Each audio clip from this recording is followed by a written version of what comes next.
기본적으로 주어, 수어, 목적어의 짜임으로 이루어져 있는데 이때 수어에 동사나 형용사가 올 수 있습니다. 이 동사나 형용사를 앞에서 꾸며주면 부사, 뒤에서 꾸며주면 보호가 되는데요. 요디알은 부사의 위치에, 이디알은 보호의 위치에 오게 됩니다.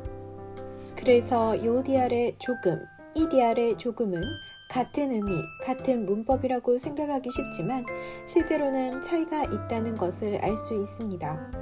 특히 요디알과 이디알은 둘 다 조금이란 뜻으로 정도를 나타내며 비슷한 문법처럼 보이지만 요디알은 정도 부사로서 형용사의 앞에 놓이게 되고 이디알은 정도 보호로서 형용사의 뒤에 놓이게 됩니다. 요디알과 이디알은 의미도 조금 다른데요. 요디알은 불만이 있거나 부정적 의견을 표현할 때 쓰이는 반면 이디알은 같은 상황에서도 긍정적으로 받아들이거나 대수롭지 않게 생각할 때 쓰이는 표현입니다. 그럼 요디알이 문장 중에서 어떻게 쓰이는지 간단한 예문을 보겠습니다. 무언가 조금 작아서 마음에 들지 않을 때 중국어로 어떻게 표현할까요? 有点小, 有点小, 有点小.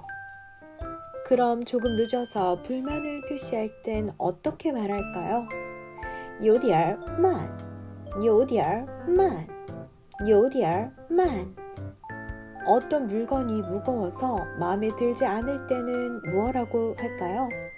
有点重, 有点重, 有点重. 이렇게 일반적인 형용사 小, 慢, 重 앞에는 부사인 요디알이 와서 만족스럽지 않은 상황을 표현할 수 있습니다. 이디알은 이와 달리 어떤 상태에 대한 긍정적인 태도를 취하는데요.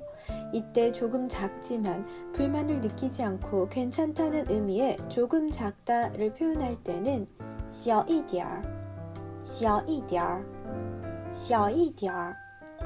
느리지만 대수롭지 않게 생각할 때는 慢一点儿, 慢一点儿, 慢一点儿. 무겁지만 괜찮다는 표현으로는 重一点儿, 重一点儿, 重一点儿. 이라고 말해 형용사 小, 慢, 重 뒤에 이디알을 놓아 기분이 좋지 않음을 나타내는 요디알과 차이를 둘 수 있습니다. 그럼 이제 요디알과 이디알을 함께 비교해 볼게요. 여기 깐저라는 형용사가 있습니다. 건조하다는 뜻이죠. 건조함에 기분이 나쁘거나 불만이라면 깐저 앞에 요디알을 붙여 요디알 깐저 라고 말하고 건조함이 대수롭지 않다면 깐저 뒤에 이디알을 붙여 깐저 이디알 이라고 말할 수 있습니다. 깐저 대신 다른 형용사인 少, 팡을 써도 요디알과 이디알을 같은 자리에 넣어주면 이런 형용사들을 부정적이거나 긍정적인 뉘앙스로 말할 수 있습니다.